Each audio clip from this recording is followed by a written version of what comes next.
Hello दोस्तों, स्वागत है आपके अपने YouTube channel SS online coaching centre में। दोस्तों, जैसा कि आपको बोर्ड में दिख रहा है, ये है दोस्तों फॉर्मेल्डिहाइड बनाने की प्रयोगशाला विधि।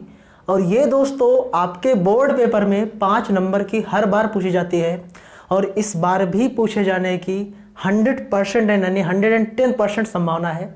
तो दोस्तों, इसको हम किस तरह से बनाते हैं, सारा कुछ आपको इस बोर्ड में लिखा हुआ है। बस आपको मेरे साथ बने रहना है ओनली 10 मिनट तक और आपको ये फॉर्मेल्डिहाइड इतना आसानी से बनाना आ जाएगा कि आप सोच नहीं सकते हो। तो दूसरी चीज़, आप लोग अगर इस वीडियो को जितना से जितना हो सके शेयर करते हो, लाइक करते हो, सपोर्ट करते हो और कमेंट करते हो कि क्या आपको इसका नेक्स्ट पार्ट चाहिए, यानी अगली प्रयोगशाला विधि, तो आप लोग नीचे कमेंट बॉक्स में कमेंट कर सकते हो। तो आइए देरी न करते हुए क्लासेस को शुरू करते हैं।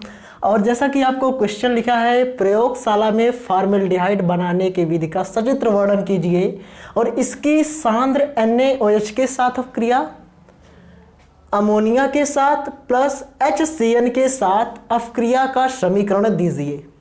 तो मेरे प्यारे साथियों, इसे किस तरह से करना है आपको बिल्कुल याद नहीं करना है। बस मैं क्या बताने जा रहा हूं उसको ध्यान से देखिए। पहले हेडिंग डालेंगे प्रयोगशाला में फॉर्मेल्डिहाइड बनाना, मेथिल एल्कोहल। अरे दोस्तों, आप लोग ये बताइए, क्या आपको मेथिल एल्कोहल पता है? मेथिल एल्कोहल का मतलब हो गया CH3OH। अब मेथिल एल्कोहल की क्या करना है, प्लेटिनम के उपस्थिति में, यानी ये कैटालिसिस है, ये उत्प्रेरक है जो अपक्रिया के वेग को बढ़ा भी सकता है और घटा भी सकता है। तो जब हम प्लेटिनम के उपस्थिति में क्या करते हैं, एल्कोहल का ऑक्सीकरण कराते हैं, तो देखो साथियों क्या होगा, ऑक्सीजन कितनी बार है, 2 बार है और 2 बार आपका CH3OH है। जब ऑक्सीकरण कराते हो तो दोस्तों होता क्या है, 2H और उसके बाद आपका क्या बन जाता है मेरे दोस्तों, एक CH और एक O, यानी एक O यहाँ से बच रहा है और एक O यहाँ से, यानी 2 O। और मेरे दोस्तों ध्यान से देखिए तो यहाँ हाइड्रोजन कितने हैं, 3 दूनी 6, लेकिन 2 हाइड्रोजन यहाँ यूज हो चुका है, 2 हाइड्रोजन यहाँ यूज हो चुका है और 2 हाइड्रोजन ये वाला है, जरा देखो 2 3 6 और 2 ये है, तो 2 2 4 तो यहाँ यूज हो गया, यानी 4 हाइड्रोजन अभी बचा है।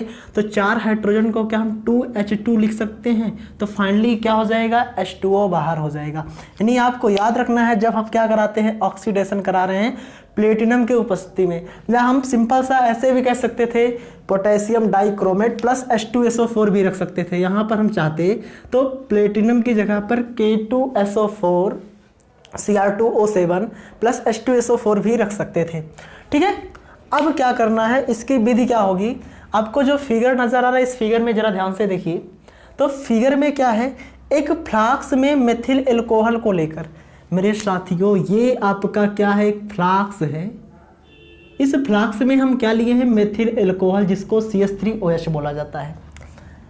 और उसके बाद हमें क्या करना है, वायु भेजने के लिए तथा वाष्प निकलने के लिए 2 नलियाँ। भाई आपका ये फ्लास्क है, इस फ्लास्क में 2 नली लगाई गई है।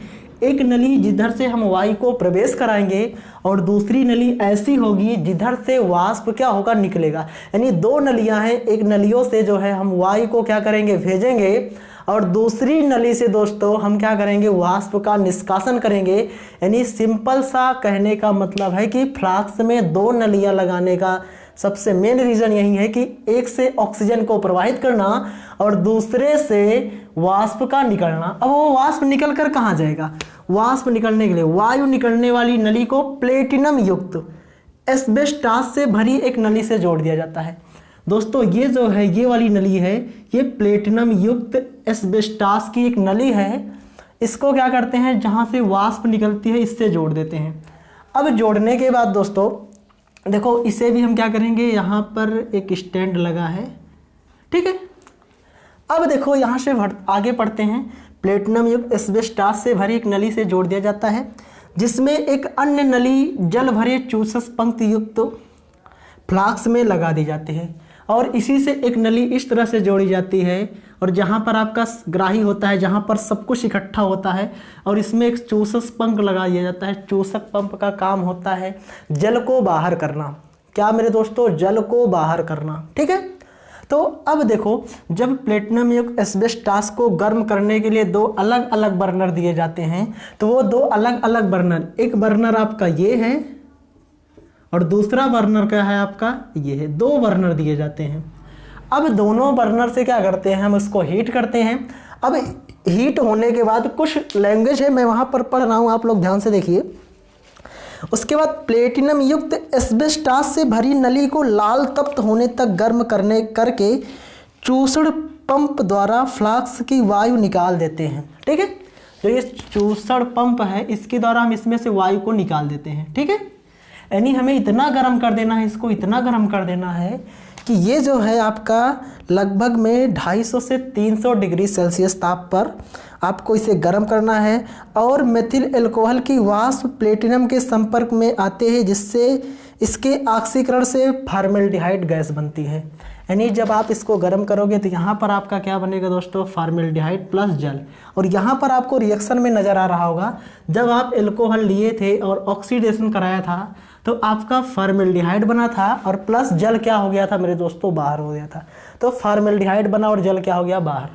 तो सिंपल सा एक बार फिर से समझ लीजिए, ये फ्लास्क है, इस फ्लास्क में मेथिल एल्कोहल भरा हुआ है, दो नली लगाई गई है, एक से वायु को प्रवेश कराना है और दूसरे से वाष्प निकलती है। और वाष्प नली को हम क्या करेंगे, प्लेटिनम युक्त एस्बेस्टास नली से जोड़ देते हैं। और इससे जोड़ने के बाद हम यहाँ पर दो बर्नर लगाए हैं और दोनों बर्नर क्या करते हैं, इस जो यहाँ पर प्लेटिनम युक्त एस्बेस्टास है इसको इतना गर्म कर देते हैं, इतना तप्त कर देते हैं, तो यहाँ से आपका जो है इस नली से आपका फॉर्मेल्डिहाइड प्लस जल प्राप्त होता है। तो आई होप आपको इतना समझ में आ गया होगा। अब हम बात करते हैं कि सांद्र NaOH से क्रिया, यानी जब हम फॉर्मेल्डिहाइड की क्रिया सांद्र NaOH से कराते हैं तो क्या होता है। तो जब फॉर्मेल्डिहाइड की क्रिया सांद्र NaOH से होगा तो सिंपल सा आपका क्या बन जाएगा, CH3OH और यहाँ पर बन जाएगा सोडियम फॉर्मेट, यानी यहाँ से जो है Na और यहाँ से C, एक O और आपका क्या बच रहा है मेरे दोस्तों, एक H।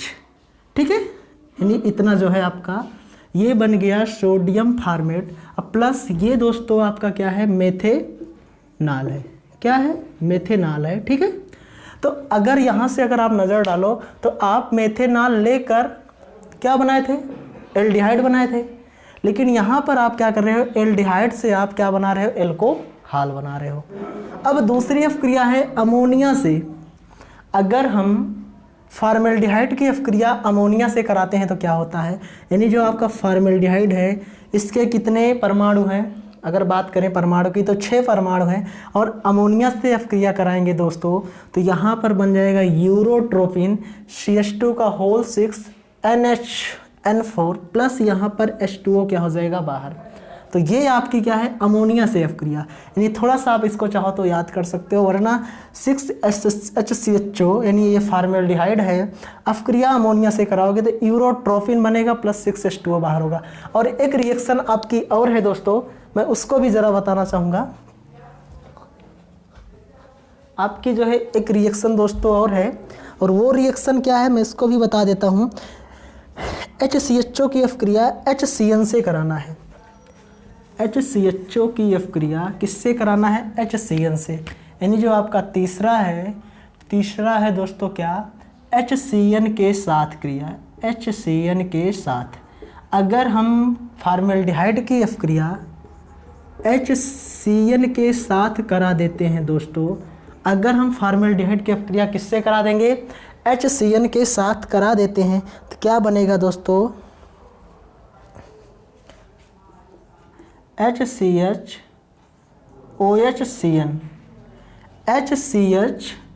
यानी ज़रा नज़र डालो तो HCHOHCN सारा कुछ वैसे लिख उठा। और इसका दोस्तों नाम क्या होगा, तो इसका नाम होगा फॉर्मेल्डिहाइड साइनोहाइड्रिन, फॉर्मेल्डिहाइड साइनोहाइड्रिन। और इसको अगर मैं आपको ब्रेक करके दिखाऊं तो ब्रेक करके भी दिखा देता हूं, ज़रा इधर देखिए, इसको हम ब्रेक करके दिखा देते हैं। जैसे आपका H है, C, इधर भी H, डबल बॉन्ड O है, अपक्रिया HCN से हुई, H पॉजिटिव CN निगेटिव, यानी यहाँ पर फाइनली क्या होगा, यहाँ पर आपका लग जाएगा OH और यहाँ पर लग जाएगा CN। जरा देखो HCHOHCN, तो ये है आपका क्या दोस्तों, फॉर्मेल्डिहाइड साइनोहाइड्रिन। तो दोस्तों वीडियो कैसे लगा प्लीज़ कमेंट सेक्शन में कमेंट करना। अगर चैनल पर नए हो तो चैनल को सब्सक्राइब करना। अगर इसी तरह वीडियो चाहते हो तो कमेंट बॉक्स में कमेंट कर देना और इस वीडियो को जितना से जितना हो सके शेयर करना, क्योंकि दोस्तों ये वीडियो आपके बोर्ड पेपर में बार बार पूछा जाता है और इस बार पूछे जाने की बहुत सारी संभावना है। तो थैंक यू दोस्तों, मिलते हैं नेक्स्ट वीडियो में।